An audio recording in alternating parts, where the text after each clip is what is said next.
Nós vamos ler agora o livro de Naum e começando a partir do capítulo 1, diz assim o versículo 1: Sentença contra Nínive, livro da visão de Naum, da cidade de Elvos.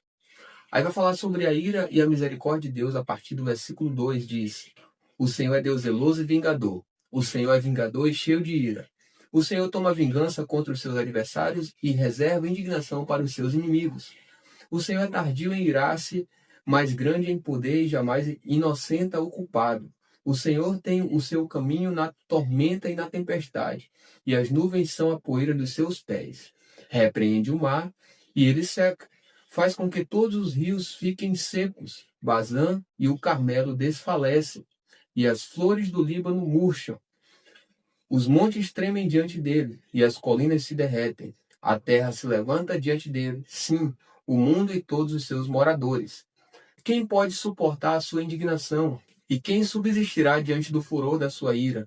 A sua cólera se derrama como fogo, e as rochas são por ele demolidas. O Senhor é bom, é fortaleza no dia da angústia e conhece os que nele se refugiam. Mas com inundação transbordante acabará de uma vez com o lugar dessa cidade. Com trevas o Senhor perseguirá os seus inimigos. O que é que vocês estão planejando contra o Senhor? Ele mesmo os consumirá completamente. A angústia não se levantará duas vezes. Porque ainda que eles se entrelacem como os espinhos e se saturem de vinho como bêbados, serão inteiramente consumidos como palha seca. De você, Nínive, saiu um que planeja o mal contra o Senhor, alguém que aconselha a maldade. Assim diz o Senhor: por mais seguros que estejam e por mais numerosos que eles sejam, ainda assim serão exterminados e passarão. Meu povo, embora eu o tenha afligido, não o afligirei mais. Quebrarei o jugo deles que pesa sobre você e romperei os laços que o prendem. Porém, contra você, Assíria, o Senhor deu ordem para que não haja posteridade que leve o seu nome. Do templo dos seus deuses exterminarei as imagens de escultura e de fundição. Farei a sua sepultura, porque você é desprezível. Eis sobre os montes os pés do que anuncia boas novas, do que anuncia paz. Celebre as suas festas, ó Judá, cumpra os seus votos, porque o ímpio não mais passará por você. Ele foi inteiramente exterminado. Agora, no capítulo 2 de Naum, vai falar sobre a queda de Nínive. Diz assim a partir do versículo 1: O destruidor avança contra você, Nínive. Guarde a fortaleza, vigie o caminho, prepare-se para lutar, reúna todas as suas forças. Porque o Senhor restaurará a glória de Jacó, como a glória de Israel, porque saqueadores os saquearam e destruíram os seus ramos.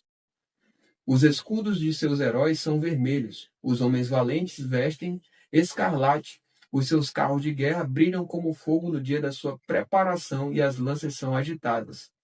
Os carros de guerra passam furiosamente pelas ruas e se cruzam velozes pelas praças, parecem tochas, correm como relâmpago. Os nobres são achados, mas tropeçam no seu caminho.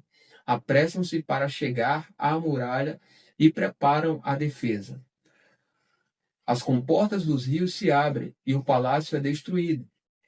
Está decretado: a cidade rainha está despida, levada em cativeiro. As suas servas gemem como pombas e batem no peito.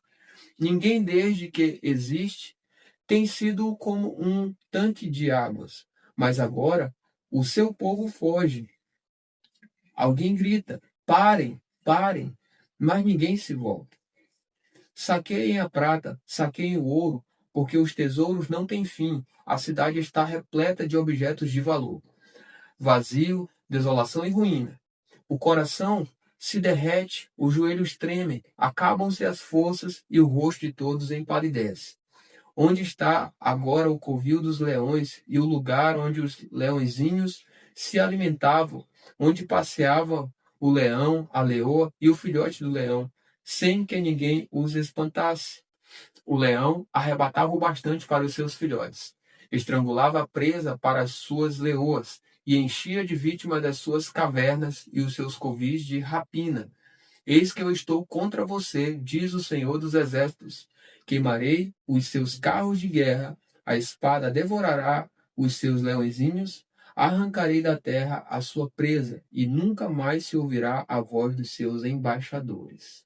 Chegamos ao último capítulo do livro de Naum, capítulo 3. Ele fala sobre a ruína completa de Nínive. Diz assim a partir do versículo 1. Ai da cidade sanguinária, toda cheia de mentiras e de roubo, e que não solta a sua presa. Eis o estalo dos açoites, o estrondo das rodas, o galope dos cavalos e os carros que vão saltando.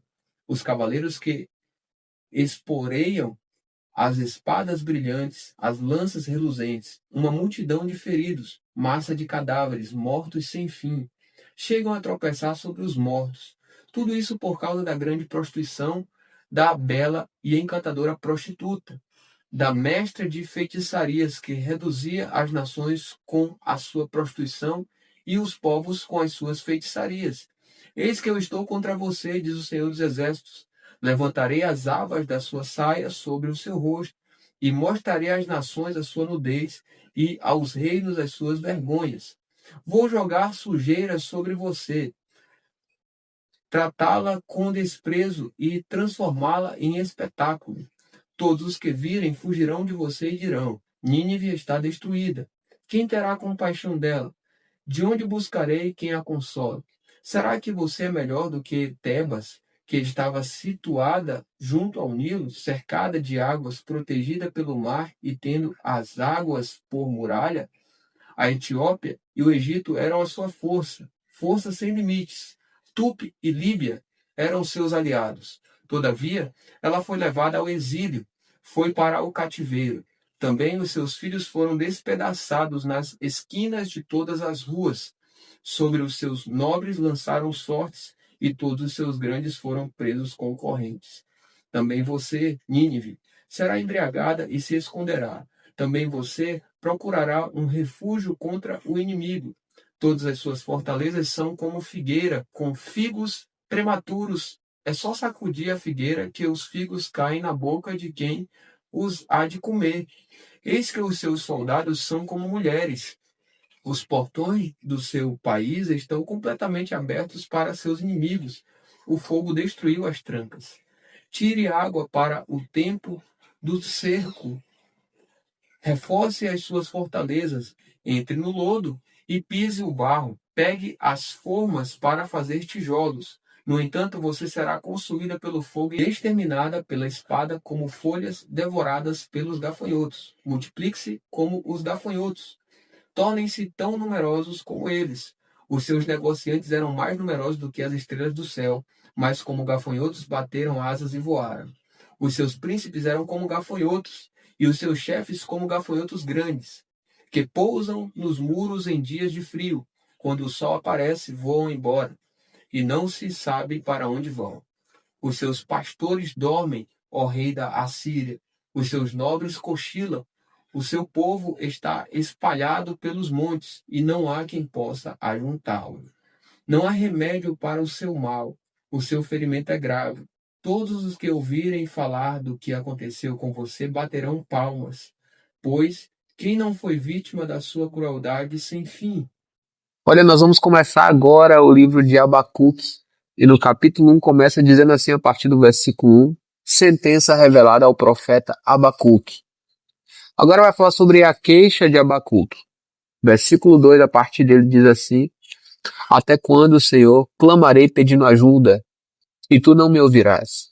Até quando gritarei violência, e tu não salvarás? Por que me fazes ver a iniquidade? Por que toleras a opressão? Pois a destruição e a violência estão diante de mim, há litígios e surgem discórdias. Por isso, a lei se afrouxa e a justiça nunca se manifesta, porque os ímpios cercam os justos, e assim a justiça é torcida. Agora vem a resposta de Deus, a partir do versículo 5, diz assim: olhem entre as nações e vejam, maravilhados e admirados, porque no tempo de vocês eu realizo obra tal que vocês não acreditarão se alguém lhes contar. Pois eis que trago os caldeus, nação cruel e impetuosa, que marcham pela largura da terra para apoderar-se de moradas que não são suas. Eles são pavorosos e terríveis. Fazem as suas próprias leis e impõem a sua dignidade.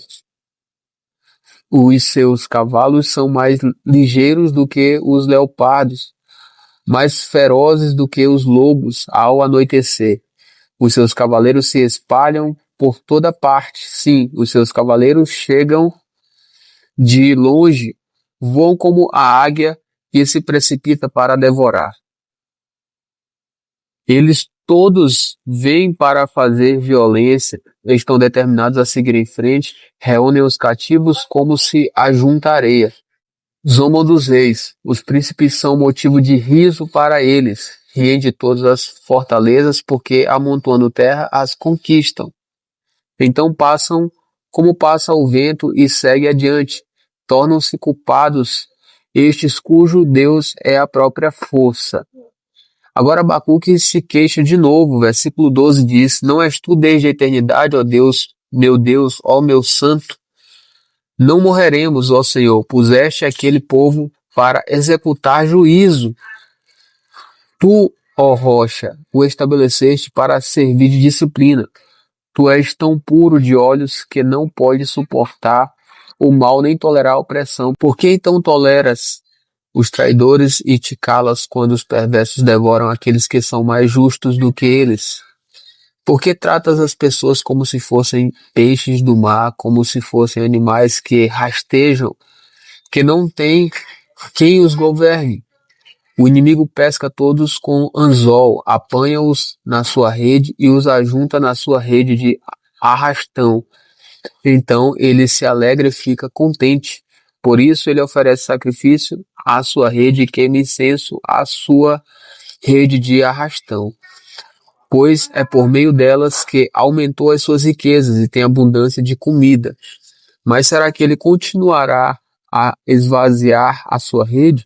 Será que continuará a matar os povos sem dó nem piedade?